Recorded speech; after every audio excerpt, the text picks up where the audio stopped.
right, everybody. Welcome to the stream. Welcome to the close. Thank you very much for joining us this morning, this afternoon, depending on where you are in the world, obviously. And it's just getting exciting, isn't it? Well, that was a low day of trade. I mean, it went up, it went down, and it's ending kind of similar.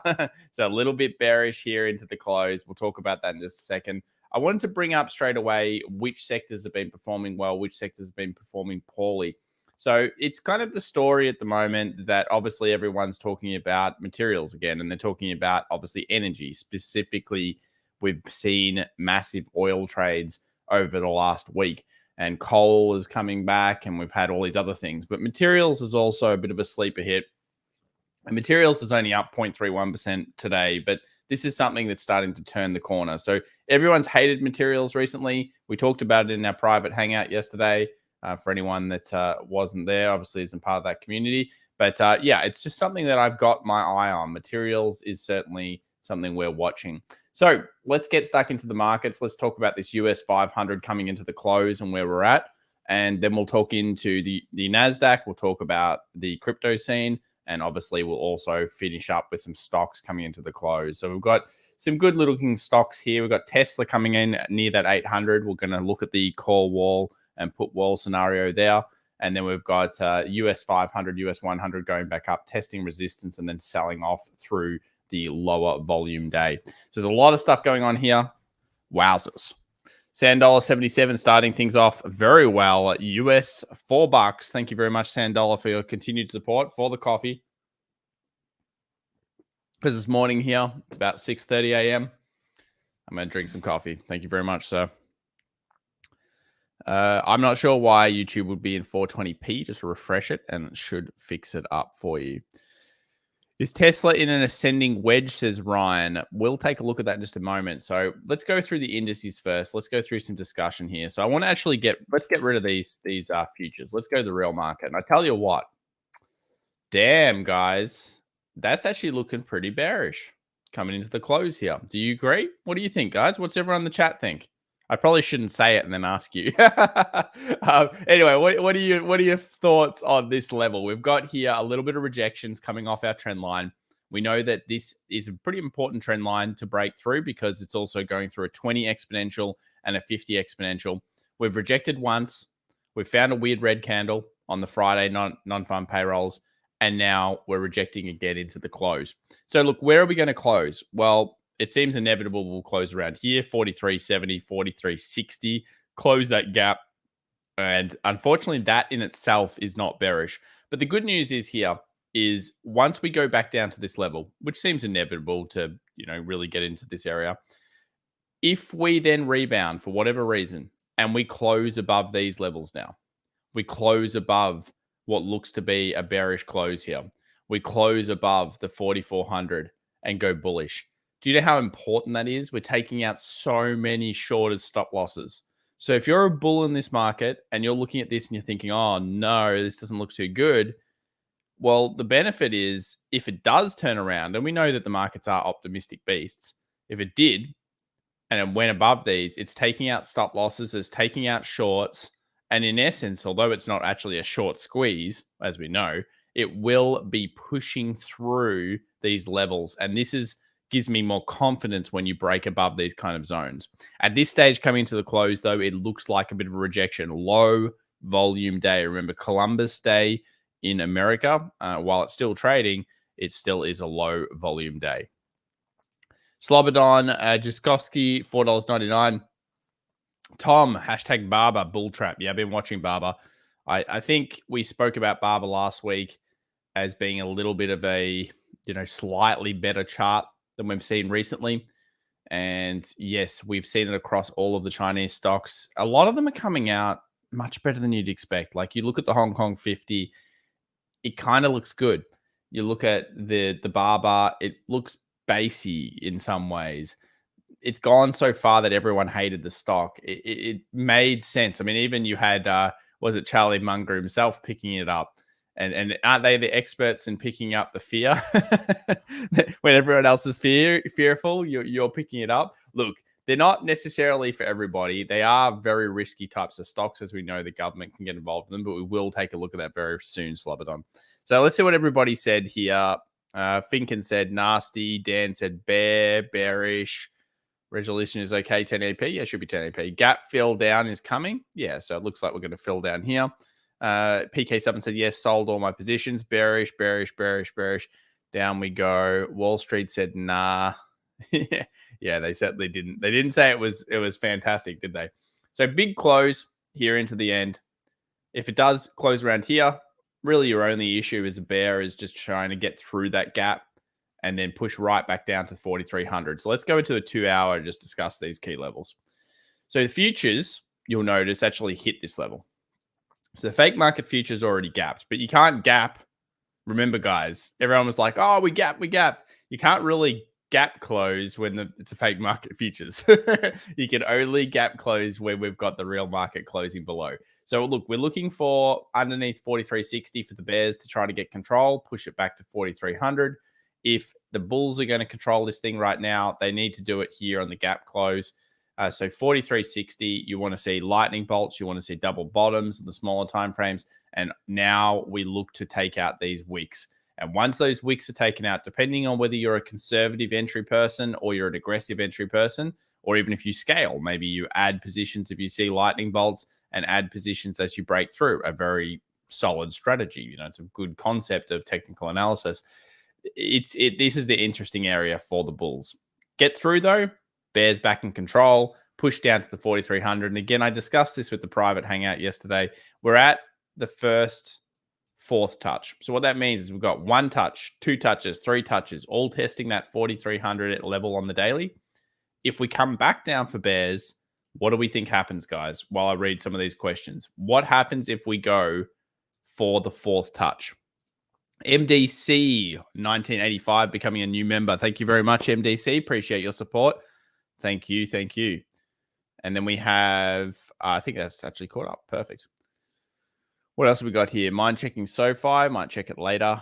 Crypto is strong on inflation fears, in my opinion, says Finken. Yeah, I mean, obviously Bitcoin, which, you know, I've been a bit of a proponent for recently, is doing well. Ethereum's coming through.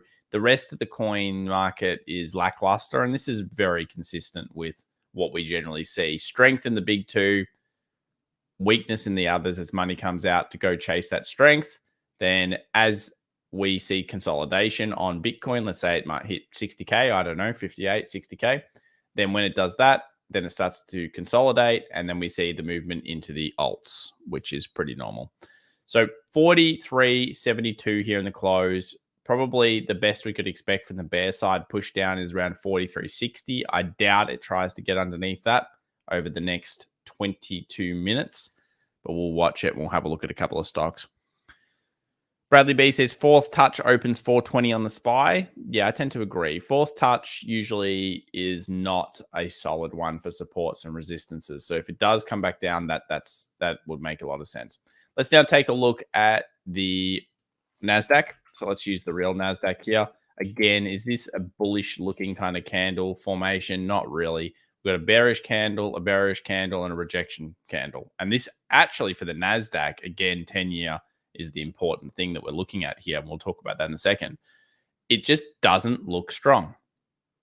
So you look at this and you think, that does not look that great. You know, we get underneath the low of whatever's made today, yes, tomorrow in the open or whatever, then all of a sudden we open up that 14,400 again. We put pressure on our beautiful, awesome trend line, which is coming off a beautiful ascending channel. And I'll tell you what, we break through this ascending channel. For a lot of people, that will be like the worst thing ever. But I kind of expect some buying here to occur. And I'll explain it through maybe options in a few minutes. But yes, if we get underneath this channel, I actually think it's about 14,050. And 14,050 will be consistent with some of the moves that we're going to see on the S&P 500. But remember, S&P 500 is the #1 better support or resistance for you to be looking at usually. So while the Nasdaq is maybe a more aggressive pair to trade, the better technical will usually come out of the S&P 500. It's still the king. It's the best market to look at for the most logical, most conclusive signal. And when we go and have a look at the SPX, if we get underneath this last low, where's the most likely conclusion for us? Around that weekly 50. So that weekly 50, which is around 4,100. I mean, could it go a little lower and spike lower? Of course. But the most logical conclusion is somewhere in this range currently. Should we close underneath this? And it's a big deal. You got wick buying, wick buying, wick buying. Any normal time, this has been very bullish. Look over here. Wick buying, bullish. Wick buying, bullish. It shows a commitment of buyers. So if you close underneath, you gravitate towards the next level.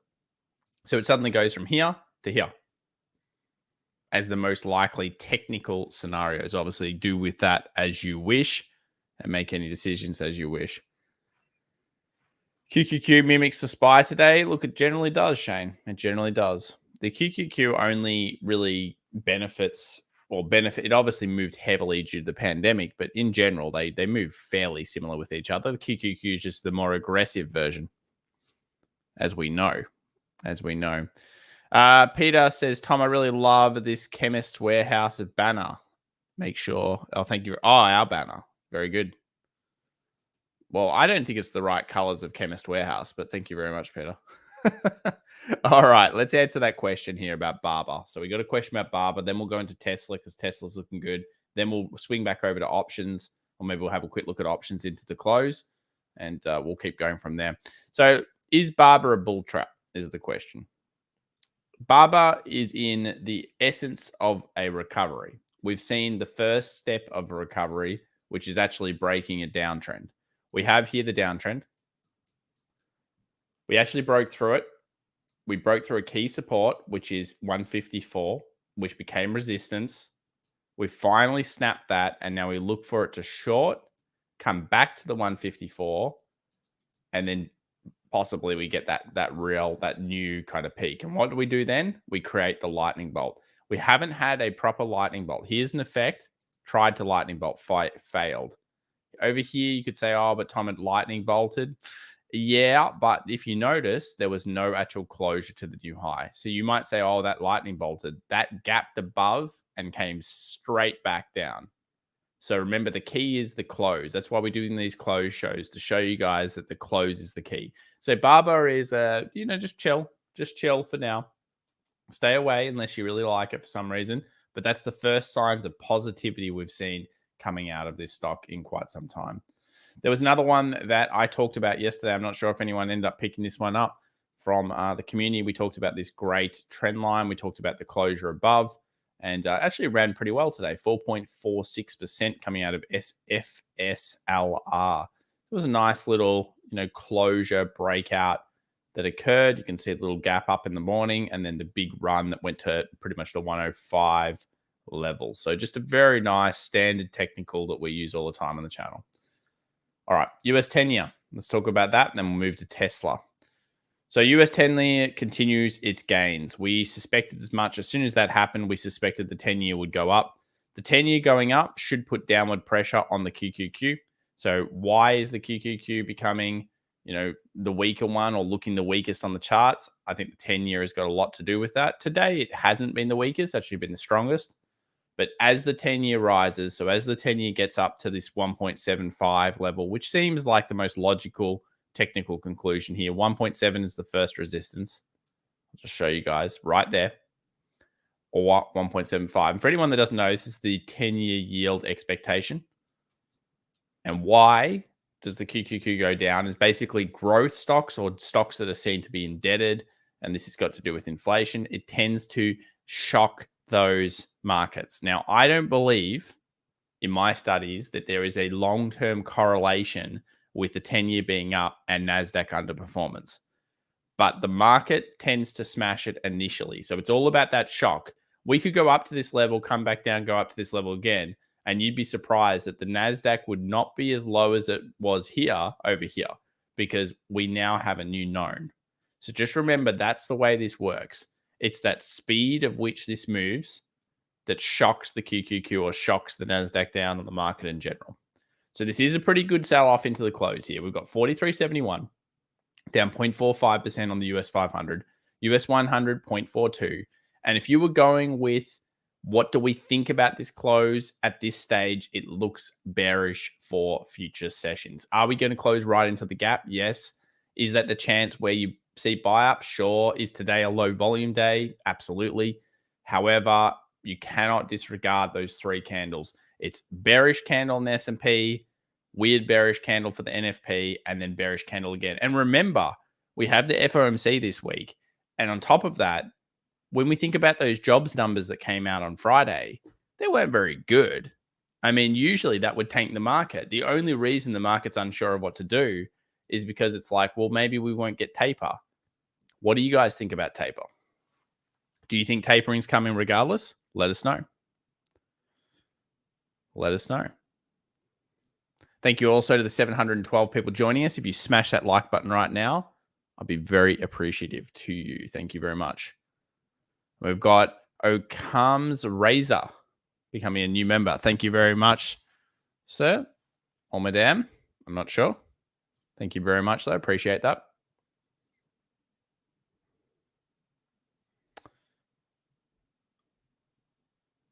Okay, here we go. Here come the taper questions. Taper is coming. Yes, it's coming. Yes, yes, yes, yes. Exactly, exactly. Whether you're pretty much figuring out what I kind of think as well, or whether that's your own opinion, all good. I tend to agree with you guys. The taper seems to be probably built in anyway. I don't look, the market moves in mysterious ways. A lot of the time people get caught up in all this news and all this stuff. And really, if you just followed the price action and ignored the news, you'll find that generally you're making the right decision anyway, and that the news will just freak you out. Now, the news is good for me because it creates a story every day. So I can come on YouTube and be like, oh my God, guys, PPI is coming out. Did you know that's big news? PPI, man. It's very dangerous. PPI, you got to be scared of PPI. Don't trade into PPI. It's very scary.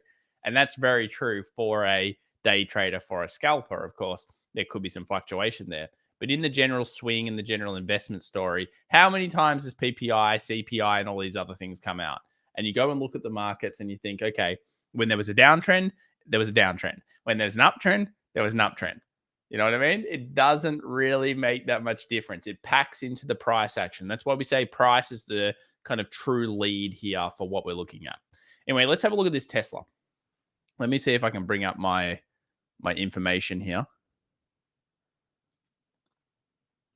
I'll see if I can grab some Tesla information for you guys. Just going to grab it now. Hard to believe that we're almost near Christmas already. People will be putting up their Christmas trees soon. Has anyone got their Christmas tree up early? I certainly don't, but somebody I'm sure out there does. Somebody I'm sure out there does. All right, let's have a look here. So Michael Burry is continuing to go nuts on Tesla. So this is taken from the private community. If you want a free 7-day trial, jump in to the description down below. You can get the free 7-day trial to get access to this tool and our thoughts during the week for the markets, and obviously our wonderful community. So we have heaps of puts, which gives us a nice wall here. Around 700. It's been pretty consistent for a while now. People have been shorting Tesla. I have no idea why. The thing about Tesla is the price action's currently been very bullish, and we'll talk about that in a second. We still do have some 800s, and it looks like some 810s, 805 calls. So if you look at Yahoo options, you'll see all these strikes. So we still, have a call wall. But I've said this a few times about Tesla. The price action is looking relatively strong. Should we break past $800, which is the big deal level for Tesla, then all of a sudden you'll see these calls actually explode. And you'll say, oh, Tom, there's call walls all over Tesla.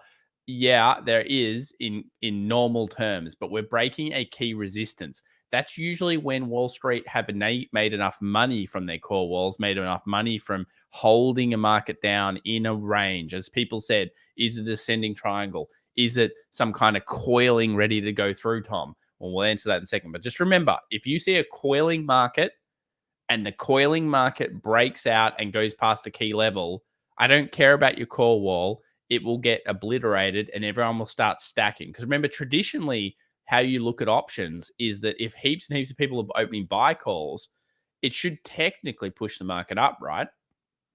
That's technically what it should do. but it doesn't always work that way. In specific cases, I call it letting it through to the keeper. That's what I call it. So Barack says, "Good morning, Tom. I've heard the lockdown is over, at least for the vaccinated. Not where I am. Not where I am, Barack. Well, unless I don't read the news, so I wouldn't have a clue. But I'm pretty sure it's only in Sydney. Congratulations, Sydney, for being free. We'll leave it at that point, though. Wait, I don't want to talk about it. I know people get very crazy there. But yes, thank you for asking me. So Tesla, let's move back over. Market continuing to sell off here. Looks like we might even get our wish of the 43.60 close. So I like this. This is exactly what you are looking for, and you hope it continues this way. So someone said, is it an ascending? Well, what it's doing is it's telling us a few things. It's making a series of high lows. It's putting pressure on the 800, and it's kind of getting there where it says, you know what, if I'm going to close above here, we know it's such a big deal. That's a coiling market coming in. We really don't want this thing to go bearish. Ideally, it doesn't go down underneath here and then all of a sudden we're at 760 again. But the market on the right-hand side will dictate that a little bit. If we close above 800, though, I'm excited. I'm excited should it occur. You are correct. This is a coil. You would not fight against it with selling calls traditionally, especially if it closed above. Especially. Because it's just too dangerous stuff there. What do you guys think? 800 still the level for Tesla? Sandola does not like the jobs numbers. Fair enough. Sandeep, $4. Tom, thanks. CFIR. CFIR. What is this?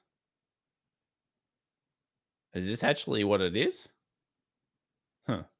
I'm not sure what that is, Sandeep. You might have to message one of the mods and he'll message me. I don't know what that is. Maybe I'm being stupid. John Glassy, $5. Tom, just started master trading course. Gold not gone up in real terms since 1980.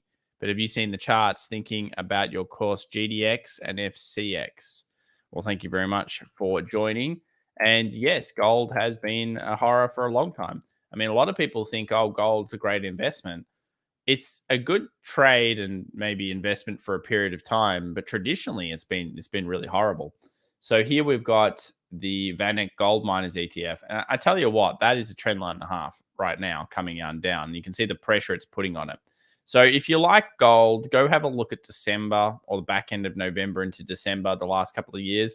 And that's where you generally see that gold ramp come in. It might be a little bit early here for gold, but look at this downtrend. Downtrend, and you're putting pressure on that at the moment. So you're still in a downtrend. A lot of shorters are still shorting this. Why wouldn't they be?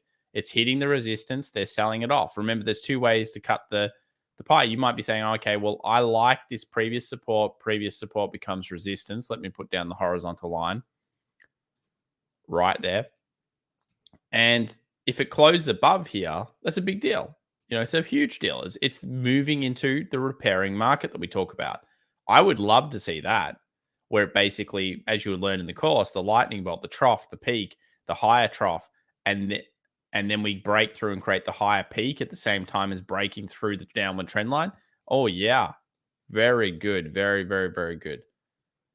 But traditionally, you may want to go back and have a look at maybe some Decembers. And remember, if you're trading, here's the November back end into December run. Okay. And you can go back through quite a few years and have a look. But gold, yes, it's all about timing. Silver, the same. Most of these things, the same, John. So that's what we're usually looking at. Always being, looking at that. FCX looks like a bit of a double bottom here on the 4 hour. Let's just quickly look at the daily.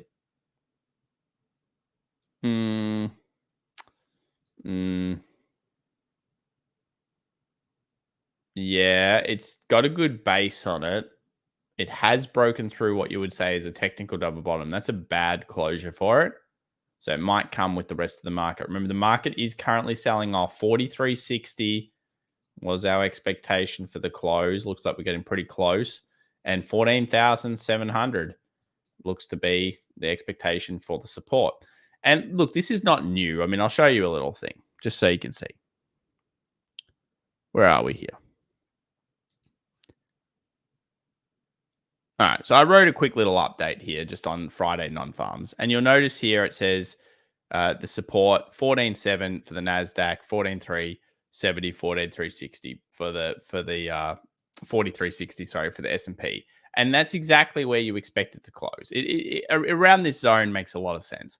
This FCX, I don't like it as much as the other one.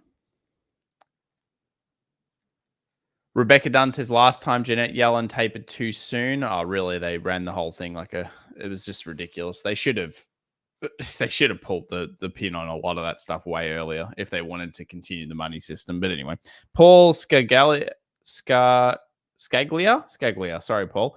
SAR $100. Thank you very much. Tom, love the channel and the TA. Appreciate it very much, sir. Coffee culture in Melbourne is awesome. In AU, let's hope it's still there. Let's hope they're not all dead, unfortunately. TA on Jevo, cheers. Yes. Well, I know my local coffee shop's doing all right because everyone's just going to it each day because they're bored. So they walk outside, go to the coffee shop, come back. But yeah, I do hope that those small businesses have survived. In America, many went down. We've obviously had a little bit more support for them. But yeah, shout out to the coffee peeps. Let's hope they are there. We do have one of the better coffee cultures in the world, guys, in Melbourne. We're pretty crazy. It's pretty good stuff. 734. One of my uncles, he came over from America. I took him to a coffee shop, and he's like, I give him, obviously, I got him a shot, like espresso shot. Then I got him a latte. You guys probably don't care about this, but anyway. And then he goes, it's not black. I'm like, what do you mean? He's like, I only drink black coffee. I'm like, you came to Australia, drink our coffee. He's like, no, we're black coffee. I'm like, oh my God. There you go. So old habits die hard, yeah. He just wanted that filter, or he just wanted that black coffee from it. That's all he wanted. Dark, just it's pretty funny. So here's the downtrend for Jevo. We have a bit of a downtrend line. You can see how it goes through those peaks. You are basing here. You are looking for it to close above 734, and then you really need it to kind of do a bit more action for you. So my preference here would be something like this and then movement up. I would like it to smash past this and then come back down, and then you can pick it up here and you can pick it up on the recovery. It's about being patient. Remember, you're looking for a stock here that's come down a lot. You're looking for probably a recovery up to here. And you might say, oh, well, I want to buy it here because I know I'm going to be right, and it comes up. Well, were you right over here? Were you right over here? Were you right over here? Were you right over here? Remember, the difference in TA is you're trying to pick the momentum move. You don't want to be stuck in it for an entire year with your money plugged into this thing unless you do. And in this case, it's all about being able to spot when the momentum changes. And in this case, it hasn't changed yet. It hasn't changed, Paul.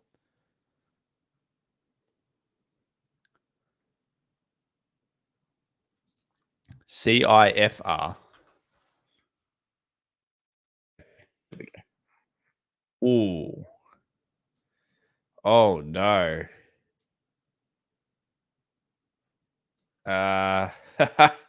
No, I guess would be the answer to this. This is we need knives in the chats, guys. I know we've got 1 minute till the close here, but knives in the chats.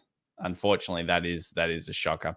Let's watch this close. Let's watch these US 500, US 100. So at the start, we thought these would be the levels. 43.60 for the US 500 does not surprise me at all. There it comes straight into it. We're about to close on the market. Let's check out the SPX. Bam, straight into the line. Let's look at that NAS. NAS getting flogged into the bottom as well. Exactly where we expect it to go. 14,700 all the way back. All the way back. Here it is. Very weak looking daily closes. Let's just take a look at that daily. Nasty looking daily. Nasty looking daily. Filling the gap. And in the futures market, oh, I tell you what, that is not good looking TA for the bulls. It really doesn't look good. If you saw that on most charts, you would say, okay, negative candle, gap but negative, big negative candle. Yes, it's filled the gap, which we totally expected. You can go look at the videos. We totally expect this. but that is not the way you want to fill a gap if you're a bull. And certainly on the NAS, it's overfilled and moved a little lower. So there we are. Ding, ding, ding. On the reverse side, we have closed. CIFR, I wish I could tell you more, Sandeep. That thing is not enough data. Very ugly looking. I mean, there is really nothing you like about this chart. Very like this is the type of thing that I always say. It's under a year on the market. It's had some ramps. It's had pump and dump. Learn from the left-hand side. And the left-hand side shows us here a pumpy dumpy and then a pumpy dumpy. And I don't know what this is worth fundamentally, but with a 22.18% drop, a drop that significant, that big, usually means some fundamental problem. And it's multiple 20% drops. Very scary.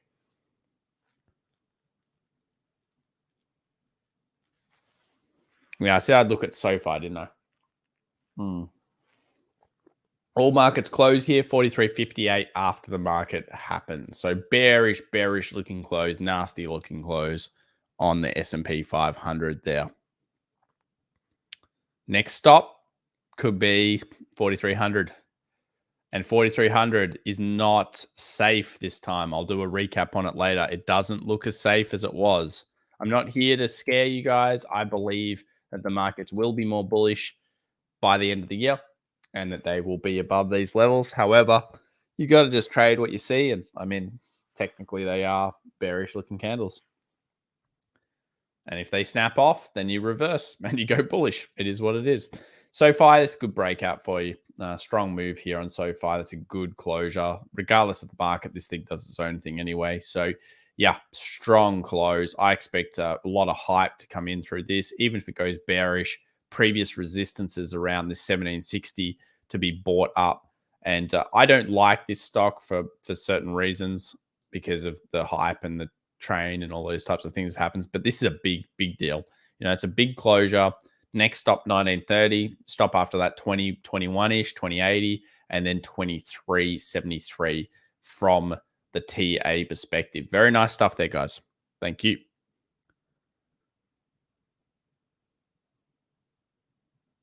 I don't even know who Robert is, but Frederick, we are not necessarily crashing. The word crash I will use in maybe a YouTube video because let's face it, it works. But we are more likely in a correction than a crash.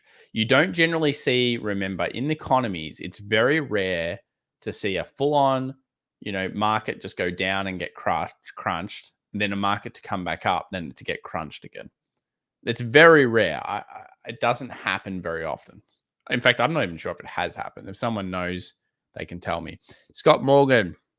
And what I mean by that is a full year of recovery, then it gets crunched again. Scott Morgan, $5. Perfect example of waiting till the close. Bought BA this AM. It broke trend line. Now look at it. Crappy candle back under. Damn it.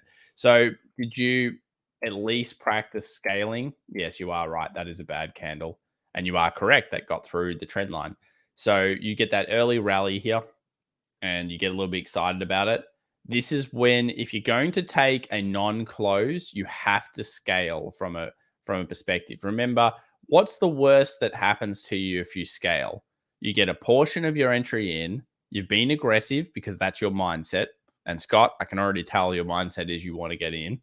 And therefore, if you scale, if it then closes bullish, you say, oh, damn, I could have had all of it in, been up. Sure, but scaling is for the time right now, like where things do reverse. And if it closed bullish, you enter extra position and then you enter, the way that you like in your scaling system. So yes, that is unfortunately not a closure above. And that is a fairly weak looking candle. You are correct. And it's a good lesson for you and a good lesson for everybody else in the community. We've all been there. I've done it countless times and I've gotten whipped countless times by it. Don't worry about that. Bradley B, $5. Probability that we gap down on the QQQ. Probability. I don't go with probability. Well, it's just a guess, eh? Yeah, I guess I would be going down.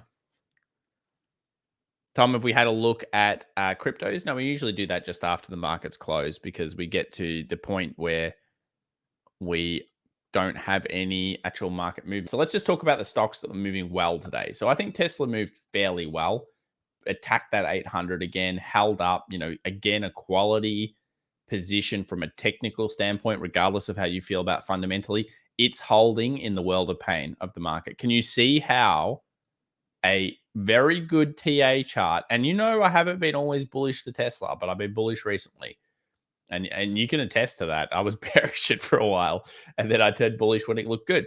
US 100 down, Tesla holding very well, coming into a seasonal in November as well. So we got Square 232, very mediocre, very crappy chart. I've been pretty bearish on it ever since the Afterpay thing. I don't really like it. Apple, most important chart to look at in the market. We'll cover that in the video, but that's certainly a little bit bearish. Amazon looks like it's coming back down to test our 3182 at this stage.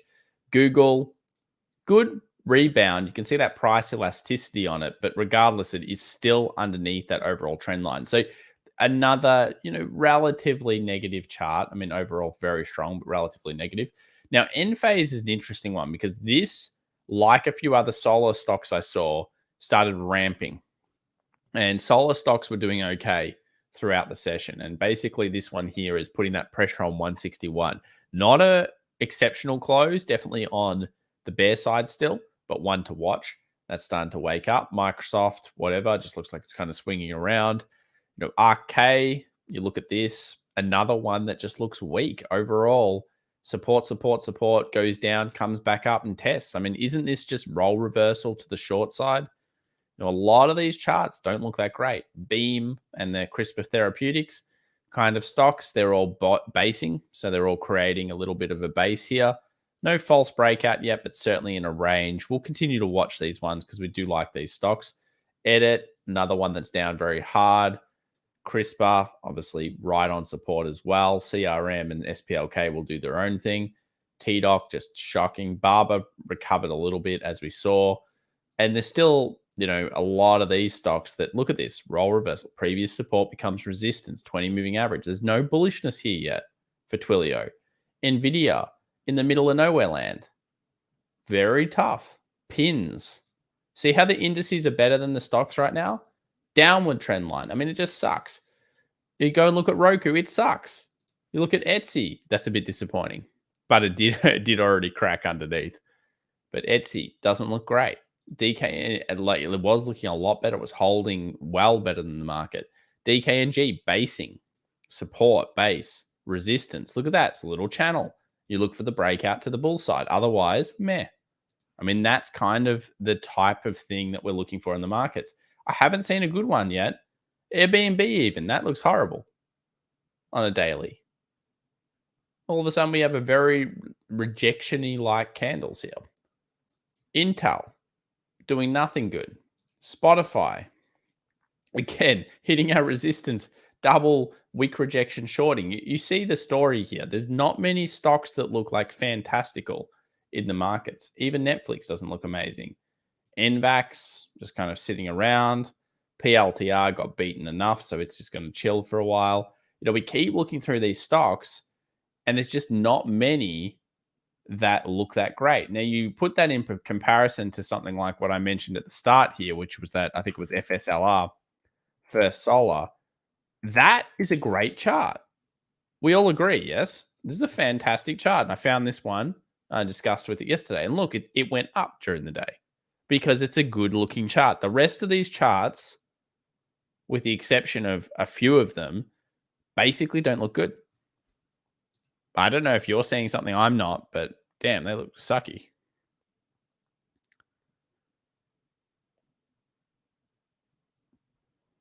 And there's a difference between investment and tradability. Remember that.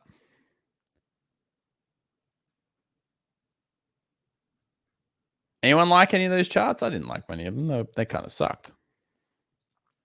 Let's have a look now at Bitcoin. Bitcoin looks a lot better. Look at Bitcoin. Smashing through rejection candles. It's a big deal, this closure. It happens 3 hours, 49 minutes, but I usually look at the 8 hour. So let's have a look at the 8 hour. So the 8 hours already closed above. So you've got here a rejection candle, and a snap of those rejection candles. It seems inevitable that Bitcoin wants to get close to that 60K again. It's a big deal. And as it moves up, what happens is it pulls all of the other cryptos up eventually. We see Ethereum struggling through that 36. Every time it goes to the 36, this is a huge breakout level moving forward in Ethereum. 36 close on a significant time frame. Bam, let's go to 4K. That's going to be the next poster child of the crypto market. It always works this way. We get Bitcoin going first, then we get Ethereum, then we get weird coins, altcoins, etc. Then we get really questionable crap, and the cycle repeats. You know, it's not a very sophisticated market. I mean, obviously there are better projects that do better, but you know, when we're talking about, oh, why is Bitcoin's up 4.1%? KSM, you know, one of the coins I don't mind, is down 3%. ADA, a coin that everyone seemed to love a few weeks ago, is down 2.56%. And if you look across the market on crypto, most of the alts will all be getting flogged because the money runs, it's just a hype train. The money runs into the one that's moving. Then everyone gets suckered into that, which is Bitcoin. Then the money, the big whales go to Ethereum. Then they go over here. Well, I mean, we know that. Rinse and repeat, yeah? ADA is sick at the moment. Yeah, well, ADA looks like looks crud. But all of the alt market looks pretty bad because at the moment the money is just going doop, doop, doop, all here. Remember, to move Bitcoin 1% is a lot of cash, theoretically. SHIB doing great. Don't talk to me about SHIB. Can we have a look at oil? Absolutely. Absolutely. So oil had a massive big bull into 82 and came straight back down. Still looks quite good on the charts. I mean, we still have the target for 86. I think people will have this expectation, which is maybe wrong in oil, which is that they expect the market to go all the way to 86 and then they expect it to be there in a few days. I don't expect oil to be as fast as that. So while it's moving very quickly at the moment in comparison, don't get carried away with this idea that oil is like a hyper stock. It'll have its little, ebbs and flows. You can see here the 2 hours once bought up. So maybe this is where it has a little bit of another ramp. But in general, oil is still 2 steps forward, 1 step back. It's not just a huge ramp fest. I'm looking also at the 50 exponential moving average on the 4 hour as being a deeper pullback towards that 2 steps forward, 1 step back, 2 steps forward, 1 step back towards the 86. And don't get me wrong, I think it can get to 86 now.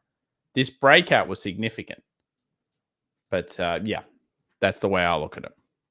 It's not going to be just like bam, bam, bam, bam, bam. It's not an AMC where it just goes and slams into a level. Speaking of AMC, I haven't looked at it in a while. Has it done anything? Nope. That's why I don't look at it. Looks crap. 42, big level for resistance. And in the middle of nowhere land, it's pretty boring. And GME, pretty damn similar. Slowing down on these. Slowing down. Tom, bring up the US sectors on Coifin. Did Nasty Wall Street run out of lobsters at lunchtime? Well, they wouldn't have run out if they're doing well for themselves. So these are the closes here as we see them. So effectively, this is the lunchtime area you're talking about. They had a little bit of a rally in the morning, and then they sold those beasties down. If anything, this is, oh, you mean they ran out of lobsters and they need more, so they had to repack it up? Sure. Exactly what they needed. Exactly what they needed. Yes, look, it's just going to be a low volume day. Low volume days in the future, because they're going to be low volume days, are generally days of false market movements. So if you wanted to have days off from the market, I'm sure a few of you have had days off from the market, you're looking at these types of days as no-goes if you want less false movements. I mean, what happened today? Opened up, it went down, and it ended down, basically where the futures were during the Asian session. So really, in many ways, not much happened. But it would have chopped up a lot of people, and a lot of novice traders would be buying in the morning thinking, this is it, boys. Get on the track. Oh, yeah, let's buy. Let's buy. Let's buy. It's not actually a real day of trade. It's more of a, lobster lunch creation. That's a lobster lunch creation day.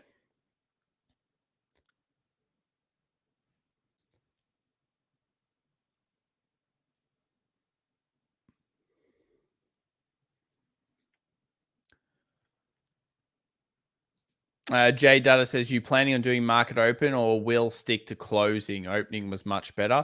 I can't do the open, man. Not for my own health. No, not going to happen. I can't do it. It's too late. And I have trading to do in Australia and there's no way, not again. I was doing 14, 16 hours days. I'm not doing it again. Not until the timing comes back. So the close is actually better, but we haven't seen necessarily, a turning market. So the close is better from buying swing perspective. It is. It's just that at the moment, what's happening is we're in a bearish market. So most of you guys want to buy stocks. Well, if you want to buy stocks, how can we be saying, oh, these are all looking great when they're all crap? They all look crap. And you guys probably not going to sell against the market unless you're doing the indices because it's dangerous. Selling the market is not for everybody. It's very, very tough. So look, the reason I don't do opens during the summer month in my time and winter in America is because it goes to 1:30 a.m. in the morning. I hope you guys can understand as a community that doesn't work out with a great lifestyle. And ultimately, I'm a trader. I don't get into this stuff for bad lifestyle. And bad lifestyle is being up at 1:30 in the morning, doing a live stream, then going to bed at 3 a.m. in the morning because you can't sleep properly. That's not cool. I don't want to do that.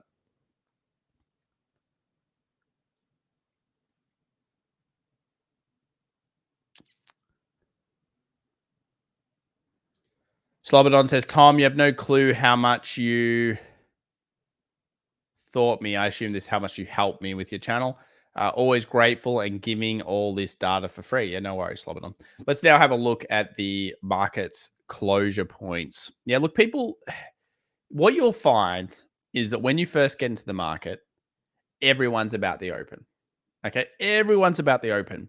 As you become old and jaded and you've been in the market for a longer period of time, and I'm not super old, but I am jaded, and I've been in the market for a while, you will actually find the close is the best because the close is the true indicator. You get your close confirmations on the daily and you can enter your positions on your swing.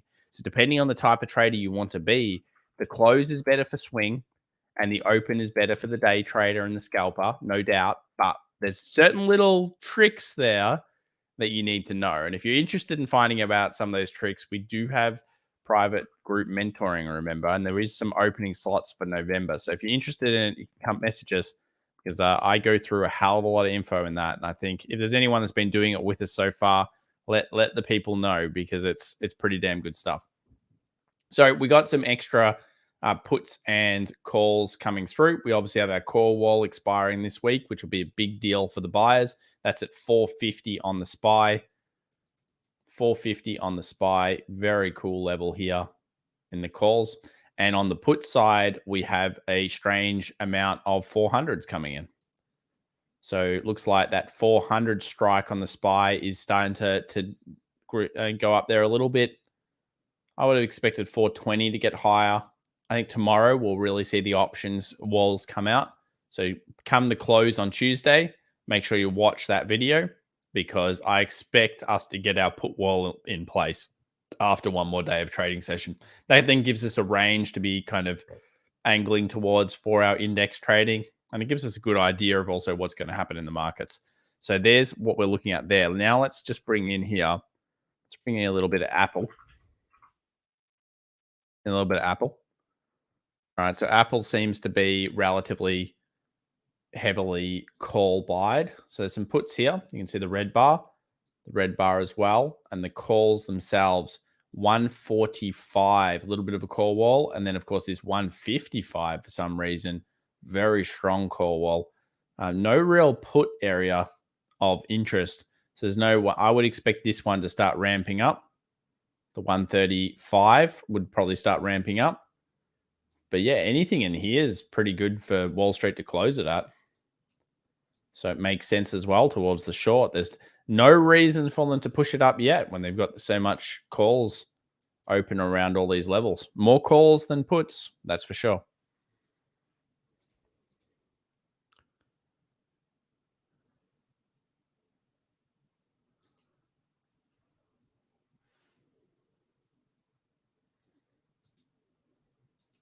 I'll be updating the November as well. Brennan Chris says, Tom, healthy before money, smart man. Yeah, look, I put the time in on that AMC stuff. It was pretty crazy. I prefer the close. Cool. Yeah, the close is good. The close is more chill. The close actually gets you better or enters. The only problem with the close at the moment is we are in a corrective market. So if you're looking for buy closures, see, usually what you're doing is you're looking for a base pattern. That base pattern breaks out. Some people may trade the scale in the morning. Fair enough. And then by the end of the day, you get that closure out. And what that closure does is it allows you to say, okay, cool, we've just made a significant change. And then you might have an entry. And if you have an entry, guess what happens by the next morning when all the normal retail traders come in? It's gapped above. It starts ramping and it starts moving. A good trade will be like that.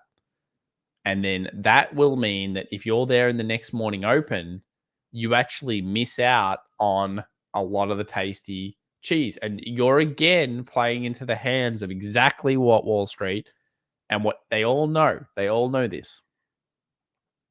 Mark Wilkins says, morning, Tom, quick TA on EHTH. Nice controlled pattern so far. Let's have a look. What was it? EHTH. eHealth. Yeah, it's been okay. Got a little flag here with that lightning bolt. Distance so far probably will be already completed. So if you take the distance to here, I guess you would be able to go, a little bit more. That makes perfect sense. $48. Nice. Previous support, bam. And then ideally what you would see is a little bit of consolidation up here and then movement through. Yes, you are correct. If you've been in this and you've gotten that close and you've gotten that movement up here, 48 would be your target. Makes sense. Not bad.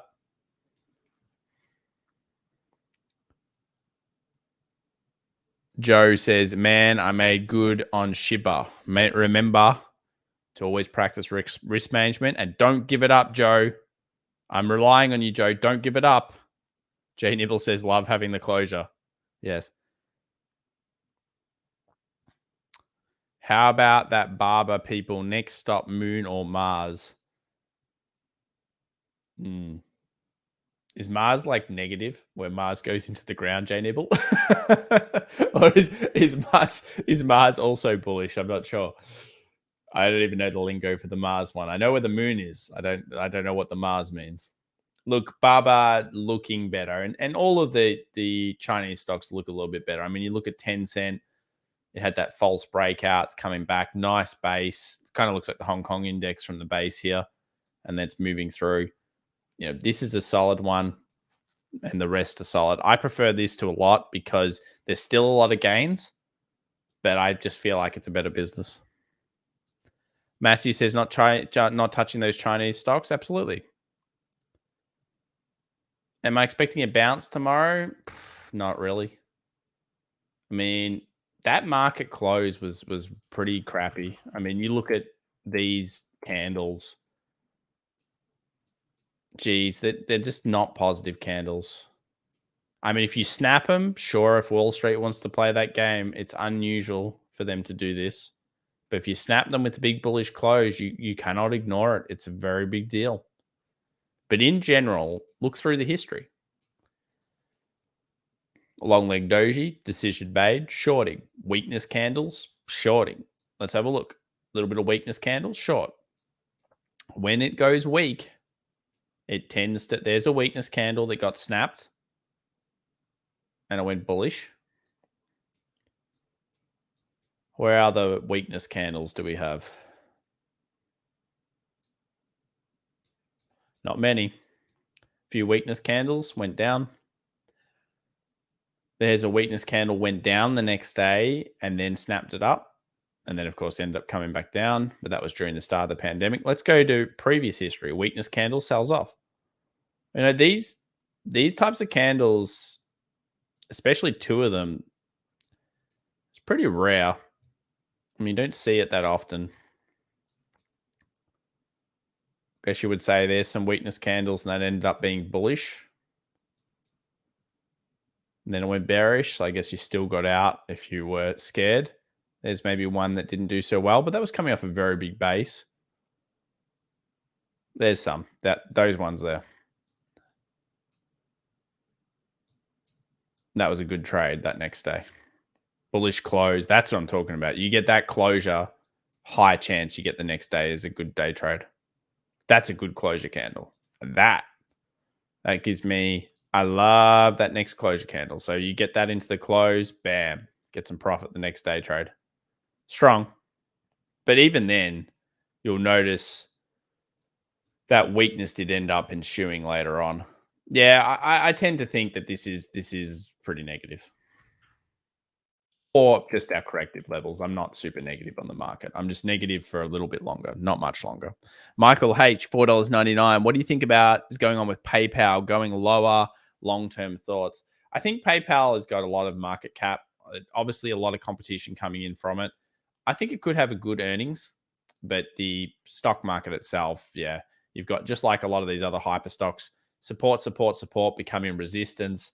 And unfortunately, I could see PayPal down at 234. But I'm prepping for that level. 234, similar to Square. That'll be hitting like a 220, 200 at the same time. And then we go into earnings. So earnings is here, which is 10 days away. So I wouldn't be surprised if we're kind of like here, unfortunately, into earnings, or even if we bust through. Long-term thoughts, I'm pretty positive on it. I do think it's pretty expensive from a market capitalization, though. Like we can't ignore that it's worth $300 billion. And while I do use PayPal and I think it's okay, though I think their customer service is poor, this should be more of a crypto play where they're beating out. And a lot of it's going to come to, was it Venmo and stuff like that? You're going to need to look at the apps and look at the App Store downloads. I think a lot can be said about when a new Apple releases, which it has done right now, and you go and look at the App Store and you see what people are downloading. So it's a big one that you should be checking out there, Michael. Go do your App Store research coming into earnings. All right, guys. Well, that pretty much brings us to the end of the close session here. We've seen some markets, just to recap, we've seen US 500, US 100 both come in negatively. They've hit the exact gap closures that we expected. So SPX, we really expected to go to 43.60. It did. Closed at 43.61.20. It's now 43.58 in the futures. This is certainly a bit of a negative close for it, and we do expect some shenanigans in the futures market. If you were going with coin flipping, you would think that this is more negative than positive. Trend line being busted down, weakness candle, weird candle, weakness candle. We have the FOMC meeting minutes on Wednesday this week. So just remember, keep your outlook very open here. We've got OPEC coming in. Oh, no, we don't. Sorry, wrong one. I was going to say, I don't remember OPEC. We've got FOMC, some talks coming in on Tuesday. Then on Wednesday, we got CPI data, core CPI data, and the FOMC meeting minutes. There they are. And then we've got PPI on Thursday. And then we've got core retail sales and retail sales. So a lot of this will stack together into giving us the direction. Remember, if you're trading swing, a lot of these things mean less. If you're trading day trading or scalping, you have to be concerned about this one. And to a lesser degree, you've got to be, thinking about this CPI data, thinking about this bits of new information. So it's going to be a big sessions coming up. We are going to see continued direction. We've got a call wall at 450 on the SPY. I will be making a video recapping and summarizing today in terms of what we're seeing from the closure, what we're seeing from the week ahead. So watch out for that and definitely watch it. And I'll go collate some data now. So thank you so much for joining us. Give us a like if you can. If you're interested in subscribing, why not consider doing that? We're getting close on that 70,000 now, which I appreciate very much. On the way to 100K, which is, it's kind of like a dream come true if I can get that done over the next couple of years. That'd be sweet. So spread the word if you enjoy the channel. It does help us out. I would love to get the plaque. In many ways, the plaque to me is more success than making money. To me, that's like a big thing. I always wanted to do it, and I made the decision to get it started last week. So, I'm sorry, last year. So when I started that, and I put this channel on the road to getting 100K, my aim was always to get there, and get there slow and steady, not get there with some explosive random kind of video. I wanted to get there with a community, and I think we're doing this, and we've got one of the best in the industry. So, if not the best in the industry. So, thanks so much, guys. I actually really enjoy these closing streams. They're a lot less kind of stress on me, and I hope you guys are enjoying them as well. We will be doing them for the time being, and then we will go back to opens. Don't worry. So, opens will come back, and we'll probably have 6 months of open, 6 months of closes, and then we'll get it all done. It'll be the full gamut of trading. So once we start to go bullish again, you'll see the real power of the closure stream. Because at the moment, it's just, we're looking for where's the bottom. But once we find the bottom, once we find the stocks turning, you'll find the closure streams are the best. Bye for now.